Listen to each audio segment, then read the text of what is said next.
Hey, what's up, kings and queens? It's Theo. And Th&Ce, and today we're back with another video. This time it's kind of related to Black History Month. It's the Obamas and they're unveiling their national portrait. I figured it'd be kind of cool for us to see it if you all haven't already saw it. Theo, you ready to get into it? Man, come on and watch it with us, man. Let's go. The former First Family, the Obamas, were back on the public stage here in Washington today. This time for what many regard as a rite of passage for former presidents and first ladies, the unveiling of the official portraits at the Smithsonian's National Portrait Gallery that the former president thought looked a little bit too realistic. I like it. They need to get There were a closer. number of issues that we were trying to negotiate. I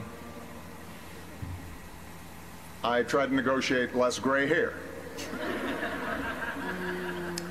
And Kahene's artistic integrity would not allow him to do what I asked. I tried to negotiate smaller ears. That ain't gonna work. Struck out on that as well. Eugene Scott, political reporter for the Washington Post, is joining me now. It's always sort of entertaining to see President Obama back here, as we so often now hear from this new president, just the way that they sort of engage in different moments like this. Let me talk about this moment. Here's what the New York Times noted today. They write, ordinarily, the event would barely pass noticed in the worlds of politics and art. Recently commissioned additions to the collection have been so undistinguished that the tradition of installing a new portrait after a leader has left office is now little more than a ceremonial routine. Not so much today. This commanded a lot of attention. Why do you think that is? Well, I mean, this was a very non-traditional presidency and pushed the boundaries of what we knew to be norms in America, and we expected to see that in the art as well. I heard some critics say they would have liked to have seen perhaps the president around books or in a library or behind a desk, and I think anyone expecting that perhaps hasn't been studying this presidency when it comes to culture and what they were trying to do in terms of arts. We saw new art the presidents. Absolutely, yes, and so we saw new artists brought into the White House that perhaps wouldn't have been there before, and so it's not a surprise to see artists highlighted in this moment that perhaps would not normally be thought of as doing something like this. So there have been the more I look at it, I like it more. I'm reminded of Bill Clinton's portrait. It was controversial after the artist said that he had reference to Monica Lewinsky, that scandal, and the canvas here. Is there anything that you think makes these controversial? There was a little bit of buzz about Michelle Obama's portrait the moment it was unveiled. Remember that both the former president and former first lady selected their artists, right? So they picked the people that would produce their portraits, but like among other things, there's a lot of white space around it. The presentation of her is a bit different. What do you make of that portrait? I think it's beautiful, and I think most of the voices that I've heard praising it most are Black women, and they enjoy the reflection of themselves and what they see in it, and I think that is the response that I perhaps care about most after Michelle Obama's. But I think more broadly, the most controversy I would expect is that people who would like to see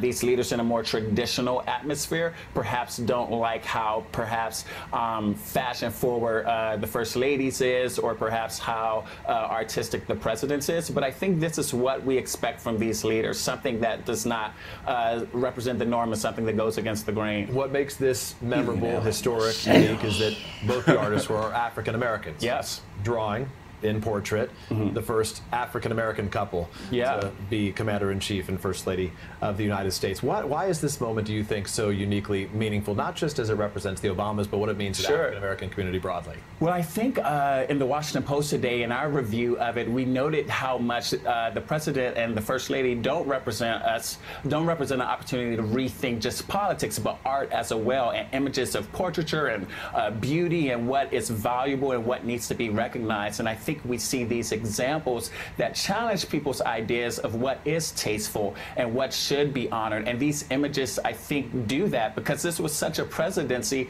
that really wanted to challenge norms in terms of what was acceptable in America. And I think this does that. We heard from President Obama a moment ago. Here's part of what the former First Lady Michelle Obama said at the unveiling of her portrait. Take a listen. I'm also thinking about all of the young people, particularly girls and girls of color, who in years ahead will come to this place and they will look up and they will see an image of someone who looks like them hanging on the wall of this great American institution. You're struck by how Michelle Obama and her husband, I trust, view this as a moment that reflects not so much on them, perhaps, as it does on others. Yeah, absolutely. I think we cannot overemphasize how important representation was with this presidency. And when people of color come to the Smithsonian, something to look up to for a generation. Yes, and to see something that looks like them. And I think one of the things that's really important about the message of representation is that images of black women portrayed in beautiful, powerful ways isn't just important for young black girls, but everyone in general. And I think she honored that. Eugene, so good to see you. Appreciate it very much. Always. Thanks for being here. Hey there, I'm Chris Hayes from MSNBC. Thanks for watching. Turn this off. Y'all, let's know what y'all thought about this video. I really love Michelle's better than Obama. Oh. Well, Barack. I mean, everybody know who you talking about, but go ahead. Yeah, I like hers better, but the more I looked at his, like, it grew on me just that quick. And I think, like, I do agree with the guy that was the reporter that was talking. Like, it is something that we really do need, and that, like, in the Art Institute is a powerful black woman, like, showing, like, everybody that we all are here. It's like somebody, like, related to us. You know what I mean? Like, you know what I mean? Yeah, I agree. I mean, I love both of their paintings. I like the fact that it's not like a regular painting for a president. Yeah. And then it's like seeing how much they adore both of their paintings says something in itself. And then the fact that, like you stated, like, you know, me and you, we don't see pictures like that every day of people that are like us. So our color. Right, so I think it's a great portrayal of powerful African American people, and like she stated, you know, it's nice to have, like, to see a black woman in that position as well as to see a black man in that position, because that doesn't happen every single day. So that's one reason why I wanted to have this as, like, part of our Black History Month, because, you know, it's February, and even though we celebrate Black History all month long, well, not all month, but all year long, it's nice to see their portraits and just kind of just the bask in the beauty of Barack Obama and Michelle. Now it don't take a lot to make you rich. I'm addicted to a lot of crazy shit. But I feel like money is the best drug. Sometimes hate can be the best love. Wait, okay, I got okay, I was just scared of you. I was scared, okay. I might have to dig my head right in here. You know that, right? Okay. You gotta straighten your body up, though, baby. Alright. You ready? Yeah.